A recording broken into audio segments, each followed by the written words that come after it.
we kind of consider our workshops to be, mostly strategy, but also a part therapy session, because it's really amazing to see how out of alignment the members of leadership are in their thinking, and to try to get everybody on the same page is really can be a stumbling block for a company.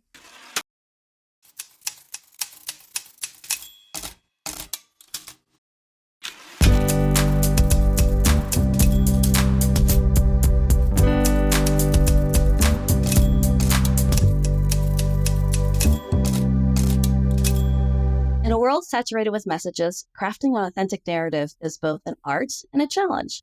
Central to this is the power of effective communication. And in today's episodes, we'll delve into the fundamentals of branding, guided by the unique perspective of our guest, Chris Brinker. Blending her expertise in marketing with the principles of Tai Chi, Chris offers a distinctive approach to understanding and mastering the art of branding. Our guest today is Chris Brinker, partner and VP of Relationship Development at Ocean 5 Strategies, and a branding expert renowned for uncovering a brand's true essence. Chris's professional journey is a unique blend of contrast, combining the calm and focus of Tai Chi with the dynamic world of branding and marketing. Her expertise transcends the conventional boundaries of the boardroom, extending into the serene world of Tai Chi, where she imparts wisdom and inspiration. This fusion of disciplines enriches her approach to branding, making it as comprehensive and thoughtful as it is results-oriented. And with her extensive experience in marketing and this distinctive perspective, Chris offers an invaluable insight into the core of branding. Today, we're excited to explore these insights and learn from Chris's rich experience. Welcome, Chris. Ton, that was a heck of an introduction. Thank you so much for inviting me to join you today. I'm really looking forward to our conversation. Me too. And so I have a few questions before we dive into our main discussion. But in a world so obsessed with buzzwords, how do you maintain authenticity in your branding approach without sounding like a walking advertisement? Is there a secret sauce to being authentic and relatable? Secret sauce? Not sure about secret sauce. I do agree with you about the buzzwords. I have to say that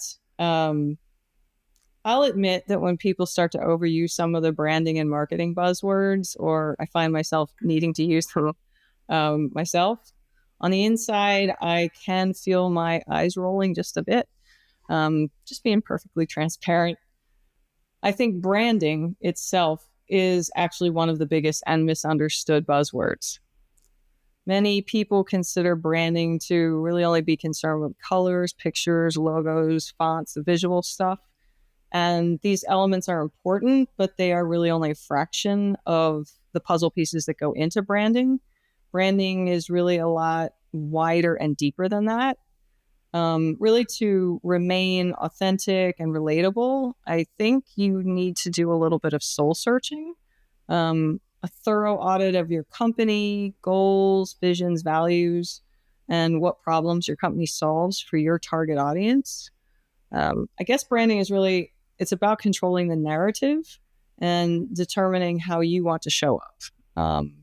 Not only really to potential clients, but also other audiences. For government contractors, it means also relating to teaming partners and potential recruits. So I'd say part of the key to maintaining authenticity is really to maintain transparency and consistent in your messaging. I so agree with that. And I think sometimes people use branding in a very superficial kind of way. Like you said, just scratching the surface of it. The logos, the colors, those are the easy, fun things. But really to the heart of it is diving deep and really kind of looking inward. So couldn't agree with you more on that. And so, communication is kind of like the essence of branding. Yet it's kind of easy to get lost in all of this jargon, especially in the government contracting section, industry. And so, how can we ensure clarity and engagement when we're trying to convey a company's branding narrative without, going into this alphabet soup or industry jargon?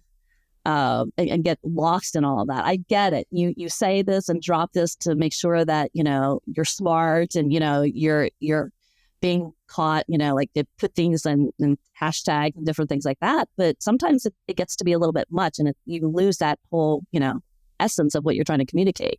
Yeah, I definitely agree. It's really easy to get lost. I like your the way you phrase it, in a jungle of jargon.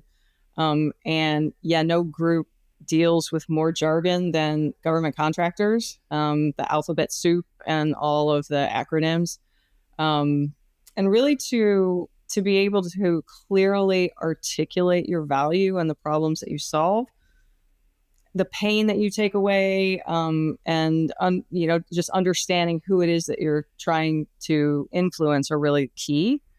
We at Ocean 5, we work with government contracting companies, and we see a lot of techno speak on their websites, their capability statements, and even just talking to them, one-to-one in person. Most often the people that these companies are trying to communicate with are not actually the technical people. So people need to keep in mind that you're creating messaging that really needs to speak human. And, don't assume the people that are, for instance, coming to your website and reading your RFP responses are the technical people. What the people really want to know is, how are you going to solve their problems? They need to solve their problems, they need to meet their deadlines, and they need to achieve their mission. And they're not really concerned with what gadget, gizmo, service you're going to do it with. These people are people, and they need to know how you're going to help them. We found that often having an outside party conduct a strategic meeting of all the stakeholders to draw out all that critical information and then condense it down, and so they can actually now clearly articulate the messaging, and that can be a big help. And really, once you have your messaging nailed, then you don't have to totally rely on jargon. Yeah. Well, I totally agree with you. And it's what I call the so what question. So when, I come in, because I'm an outsider, I'm not drinking Kool-Aid, I'm technical enough to kind of understand the technology or the solution that they're trying to pitch. But at the end of the day, if you can't answer my so what, then you really don't have a strong value proposition that may not really resonate, with the end customer or who the end user is. But yeah, but we've had previous chats about, this whole, me, I'm all about being authentic, but, being tactical at the same time. There's a dynamic between authenticity and tactical aspects of branding. And it's always so eye-opening when you and I talk, because we agree more than we disagree. But you're always, every time we talk, I'm always learning something new and so intriguing, which leads us to, this discussion that we're having today to kind of explore and dig a little deeper into your branding philosophy, especially around authenticity. I think, you have a really kind of unique and fresh look about that. So, I kind of want to let's pull that thread a little bit here in our discussion. But, branding often casts a long shadow over, the business landscape. But from your perspective and experience, what does branding truly encapsulate? Can you kind of help unravel some of the common myths that might, lead a lot of these companies and, branding, marketing people astray? Yeah, sure. As I mentioned earlier, one of the biggest myths is really, it's a very narrow viewpoint of what branding is all about. Branding's really, it's about what you look like, what you sound like, how you behave, and other characteristics. And really understanding who you are as a company and how you want to be perceived is a great first step. It's really how you want to show up, not about your products and your services. If you keep in mind, it's about how you make people feel and what is the experience your audience will have when they engage and interact with your company, and how do you want them to feel? What experience do you want them to have? So I'm going to I think of a couple really well-known brands, and I'm just going to go with the big ones that people will recognize.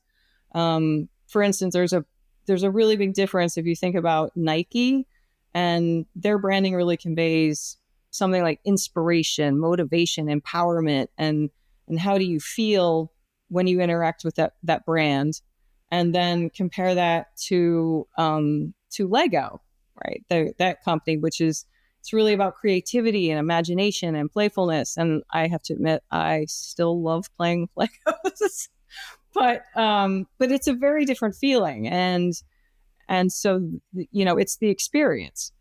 Um, and I know we're talking about the government contracting world and not B2C, business to consumer, but and there is a drastic difference, but you can kind of see where I'm going with that. And the nature of these differences will ultimately lead to decisions that are made by your essential customers and as well as your teaming partners and employees.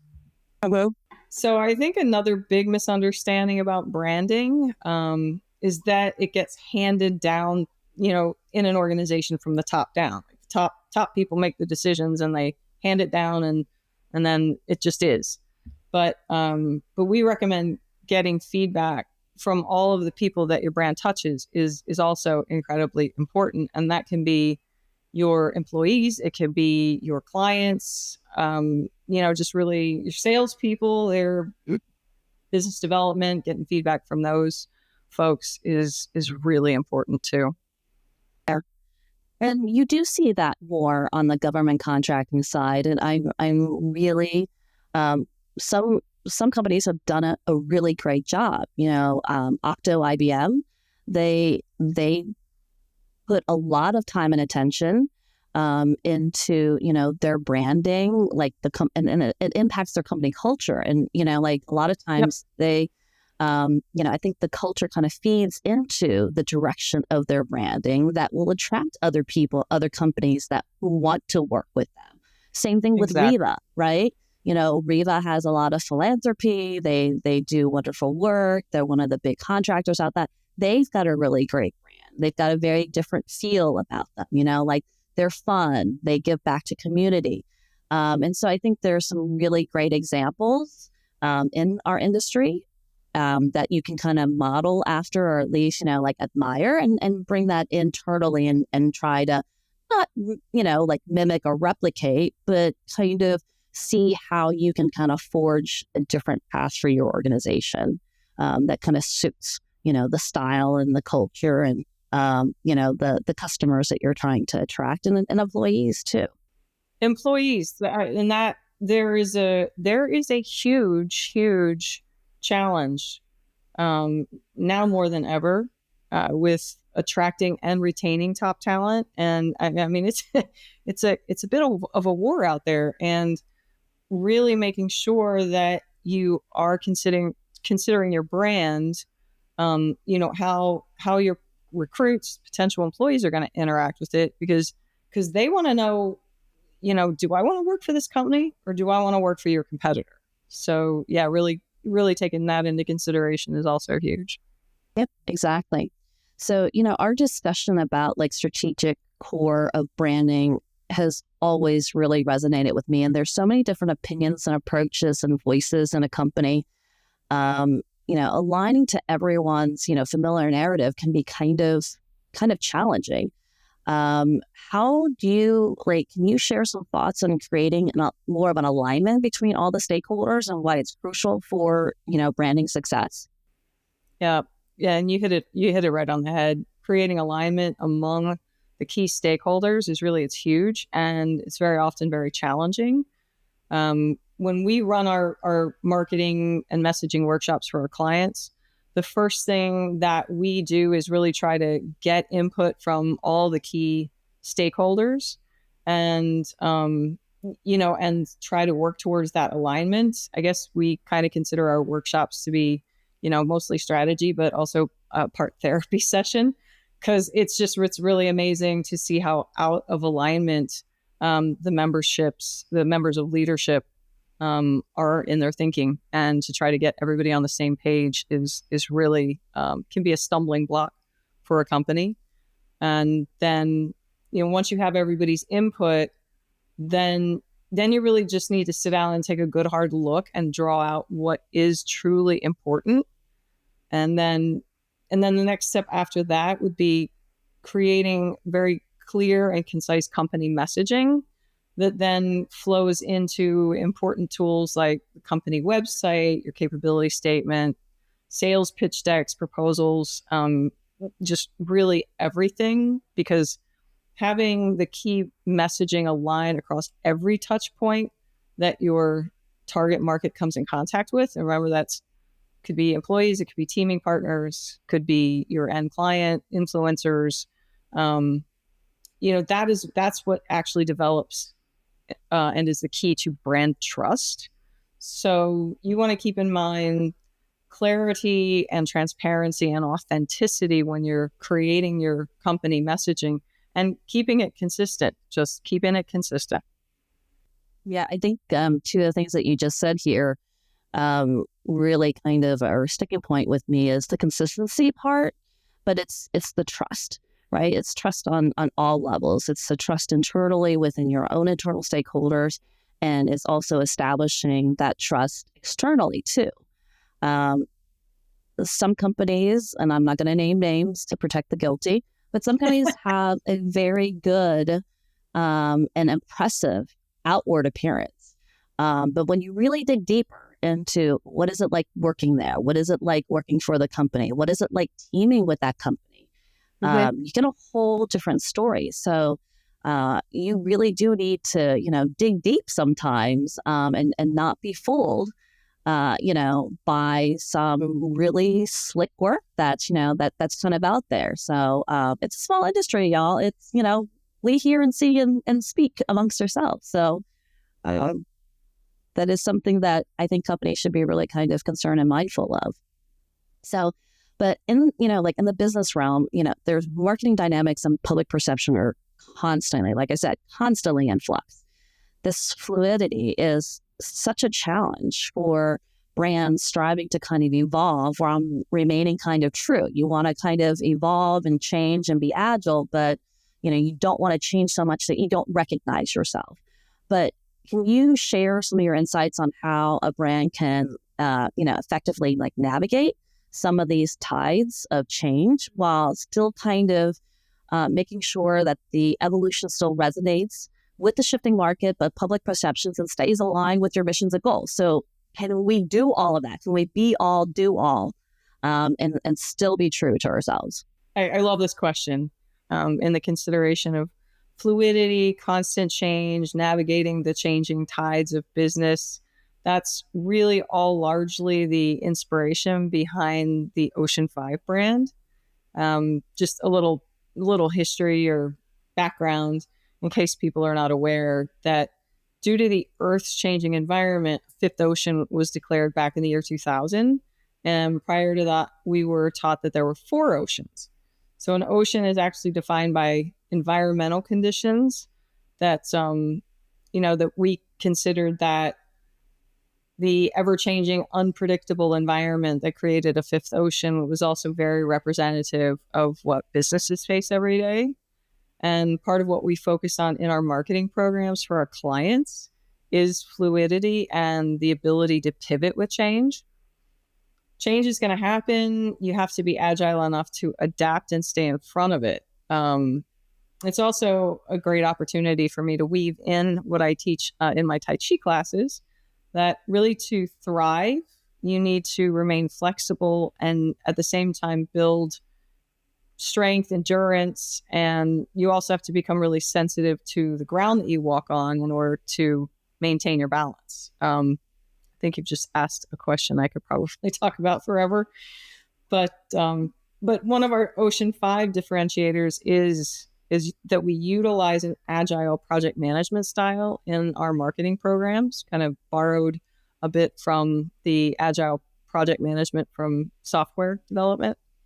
And we feel like when you're agile, you can pivot during unexpected change, and it truly ensures that you're always focusing on the most important activity that ultimately is driving towards the business growth and meeting the strategic goals. And if you remain stuck in what I call a menu style program, there is really little room for adaptation and change, and you kind of get what you get every month, and if something changes, you really don't have the ability to pivot. Yeah. And here, all this time that I've known you, I thought Ocean's 5 was a homage to the Ocean's 11 movies. So you learn something. We'll take the recognition. I mean, we'll take it. But no, it was inspired by an article that I read on the NOAA website. Oh, interesting. Yeah. Well, if Julia Roberts is listening, we'll have you on the show anytime. So putting that out there. Hey, if it can work for Travis Kelce, who knows? All right. Gotcha. So let's continue with this. I love this whole ocean ship type of analogies here that we're using. But when you're steering the ship of branding, let's say, through these turbulent waters of marketing dynamic demands and a compass awareness, like a map or a strategic foresight and a crew with stakeholders, how would you explain or help a client for charting a new course over branding landscape to rally the crew around a coherent narrative? Moreover, how can proven strategies be intertwined with a brand's authentic essence to navigate towards success? So I love all the ocean analogies, Tan. We begin all of our engagements with a thorough understanding of not just the marketing goals, but the growth goals of the company that we're working with. We typically work with companies that have an aggressive growth goal and have some kind of timeline in mind. Mostly these are companies that have come through what we call business infancy and the teenage years. And really, in their own words, they identify themselves that it's time to look and sound like a grown-up company. And that's their words that they come to us with. We're working with established companies that recognize that they've been fortunate and they've done a good job. And sometimes they've just been lucky that they've gotten where they've gotten to at this point. They also recognize if they continue only doing what they've been doing, they're not going to ultimately reach their growth potential and their growth goals. Once we understand the growth goals of a company, we'll drill down into creating the messaging and the visual brand assets that will propel them towards their goals. The process usually begins with a strategy workshop, and that's where we get all the key stakeholders on the same page, and that creates the clarity that the company needs to really be successful. And as I said, it's strategy with a bit of therapy. So we really recognize with the phrase failing to plan is planning to fail. And I know we've all heard that, but we really like that quote. And all of our programs follow a strategy. And we've even trademarked our proven process. We called it SWIM. And more water analogy. SWIM stands for strategy with implementation and measurement. So we basically create the strategy, we implement the programs, we measure the progress, and then in the measurement, we see where we need to pivot and possibly adapt where necessary, so that we're really constantly moving towards the strategic goals. And we generally also advise people not to try to measure everything. You can really get bogged down in there's so many things to measure. Yeah. And part of the success is realizing, what things you need to measure and what things just aren't important. And people generally refer to those as vanity metrics, or sometimes it's just noise. So once you've determined what makes up your brand and you've clarified your messaging, then you really need to get alignment throughout the whole company from the top down. And we talked about before, consistency really is critical. And ultimately that will ensure happy customers, happy teaming partners, happy employees, and will lead to the growth and the success of the company. No, that's great. We go from a vanity to let's just get really serious about like my next question here, because you provided so many insights and actual nuggets in this discussion that I have another serious question to ask you. If you had a superpower that would make you unbeatable in winning government contracts or a new customer, what would it be? And you do get extra points if you can relate this to a superhero, since I'm a huge Marvel fan. All right, now you're really tapping into my inner geek. I am a big fan of X-Men comics. So while I have to admit that ultimately I think my favorite superhero really is Nightcrawler, I think the answer to your question would ultimately be the superpower of continuous adaptation. So I think the winner of the ability to adjust to any situation and ensure their survival would be Darwin. So do I get any extra points? So you picked 2. So yes, maybe I'll double your score on that. I don't know too much more. Well, I just mentioned the first one, but the answer, okay. All right. Anyway. I might actually subtract points. I don't know. You're taking away from the superheroes. But I digress. But seriously, like in your experience with branding strategies, how do they differ for new entrepreneurs versus established business owners? Because their perspectives are really different, while still kind of being authentic in this competitive market. Part of a brand strategy for a new startup often centers around, how do I bootstrap this? They're just starting off, and everything is really kind of an experiment. You still need to focus on creating a unique brand and understanding your differentiators, so that you can really resonate with your target audience. But for the most part, you are doing a lot, if not all of it, yourself. And in contrast, an established business, they generally have the advantage of being able to create a marketing budget, which would allow them to bring in outside expertise, outside opinion, get a third party fresh look.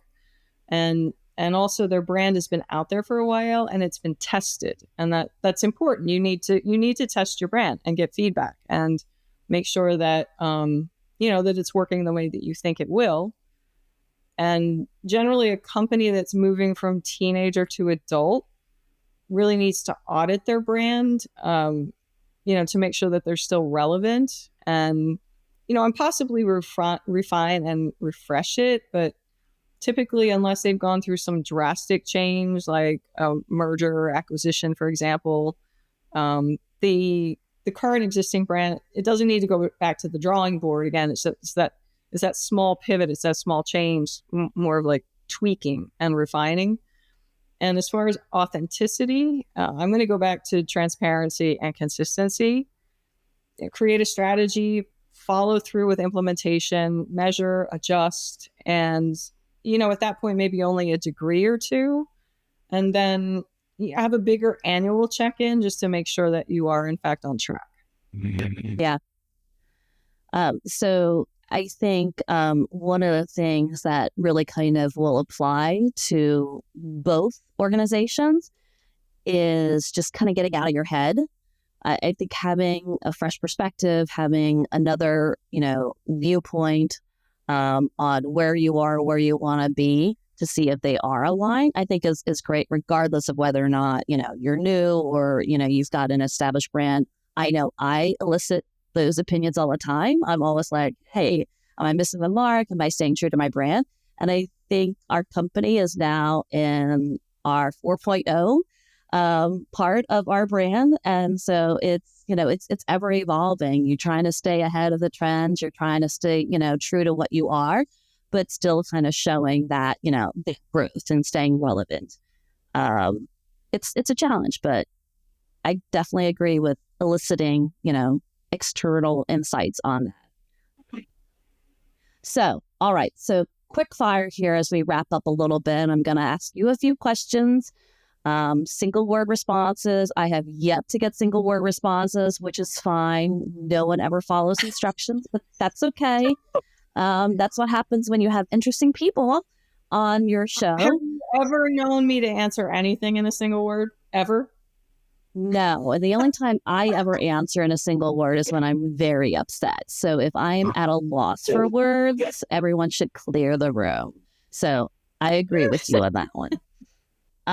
But first question, what's your go-to book for branding insights? I often look at books as bibliotherapy. So again, back to the therapy. I'm not sure I have an all-encompassing go-to book, but I am currently rereading. It's called Building a Story Brand. It's a very long title. Building a Story Brand. Clarify your message so customers will listen. That's by Donald Miller. I think the most critical ingredient that goes into branding really is clarifying your messaging, and that's a really good book I resonate with. Yeah. Well, unfortunately for Mr. Miller, I may never pick up that book because the title is too long to hold my attention. I don't have the patience, unfortunately, to sit down and read books unless it's very small. But I guess it's because I sit and read hundreds of pages of solicitations every day. So I've had my fill of words by the end of the day. I bet. Yes. So what is a brand that resonates with you the most and why? Really? So that is a bit of a tough one. And just, I guess if I had to pick one and to make sure that everybody's heard of it, I guess I would go with Costco. And the way I see their brand is really, it's all about customer experience and the quality of their products and being a great value. But happy customers is sort of the number one most important thing. And that just really resonates with me. So one word answer, Costco. Yeah. No, I agree with that. Costco is like a twice a week visit for me. And you're right. If Costco endorses it and wants to buy it in as big of a bulk as they do, they're going to be able to move it. And so why would they buy a horrible product? Every once in a while, don't get me wrong. There's been a couple of misses with Costco, but that's just, buy flavor to it. Maybe it wasn't my thing. Right. But they really do know their customers. And I don't know if people know this, but the Costco, I think I've hit every Costco in like the DC metro area, which is where I'm an expat from. And every one of them is different. And I didn't realize this, but the one in Sterling in particular is very focused. And that's their flagship where they will try new products. And so if you ever want to try, like new ones, that's the one to go to. Otherwise, that is the one I shop at. So, yes, there you go. You are going to the right one. I'm set. Yes, you are. So last question here. So what's the best or one of the best logos you've ever seen besides yours and mine, of course? Of course. So that one's actually a little easier because I repeat this over and over again, not every time I see the logo, but and I hate to go with one of the big ones, but I am going to say Amazon. And of course that deserves an explanation. I think they've incorporated so many key factors in one very simple logo. And if you look at the way it's set up, you've got the A, the Z, the arrow. So it's kind of like the fact that you can purchase anything from A to Z. They can ship from point A to point Z, and that path actually creates the little smile. So I just think it's clever. It's incredibly simple, and it's also incredibly legible which a lot of people miss that point when they're creating a logo, is legibility. Yeah, no, agreed. And I love Amazon and especially at certain times of year. And now that I live in the Woodlands, there's a huge distribution center here. I can get things within hours. So that's kind of tough when you're raising a 13-year-old and having to teach him patience when it's like, well, what do you mean I have to wait till Monday to get something? But for me, being a Gen X kid, I would go with like McDonald's. Grow up on it, know it, recognize it, look forward to seeing it. So yeah, even to this day at my age, I'm like, I still look for it. It's like old habits gonna die hard And sometime. if people want to do a little research, they really actually have an amazing brand story. So that's kind of They one that's fun to read about. they really do. Yeah.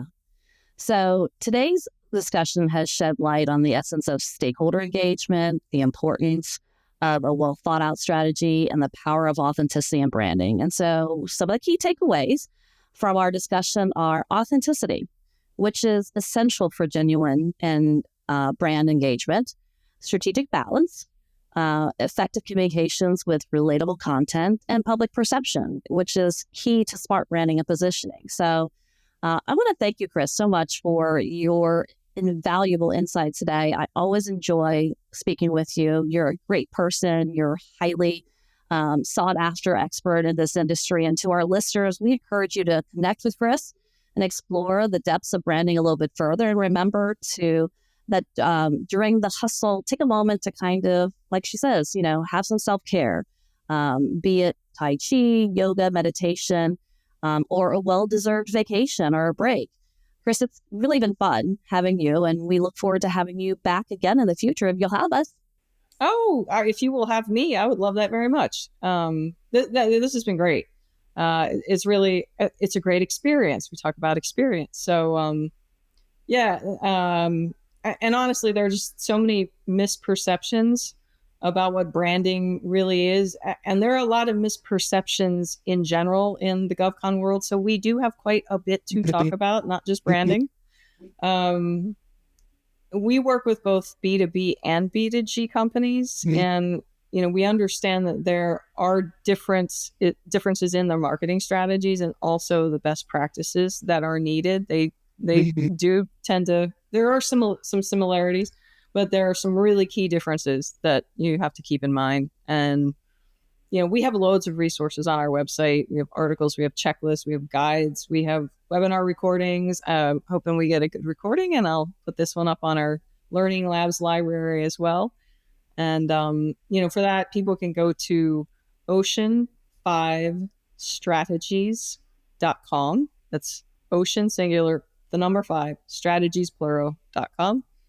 And if you have some need for some Tai Chi, you can also find me on justbreathetaichi.com.